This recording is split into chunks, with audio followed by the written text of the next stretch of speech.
ఆ తీగ పుల్లగా ఉందంట. ఒకవేళ ఆయన బిహేవియర్లో కూడా తిన్న తర్వాత తీగ పుల్లగా ఉంటే మాత్రం ఇసురు కొడుతుండు.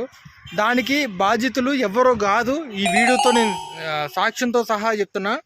ఆయన అడవిలో దొరికిన పండ్లన్నీ తింటుండు. అది పుల్లగా ఉంటుందో తెలీదు, తీయగా ఉంటుందో తెలీదు, పిచ్చెక్కిద్దో కూడా తెలీదు. అటువంటి పండ్లు తిన్న తర్వాతే దాన్ని ఎఫెక్ట్ తలిగితే మాత్రం దీనికి గవర్నమెంట్కి కూడా ఏ సంబంధం లేదని చెప్తున్నాను నేను. ఇక్కడ వెళుతున్న పెద్ద ఆయన అడుగుదాం. పెద్ద ఆయన ఒకసారి ఇక్కడ, ఇప్పుడు అడవిలో దొరుకుతున్న పండ్లు ఈయన తింటుండు. అవి తీగ పుల్లగా ఉన్నాయని చెప్తుండు. మరి అవి తినొచ్చా తినకూడదా? తినొద్దు. ఏంటది? తినొద్దు కదా. తింటే ఒకవేళ ఏం జరిగింది? ఎఫెక్ట్ అవుతుంది.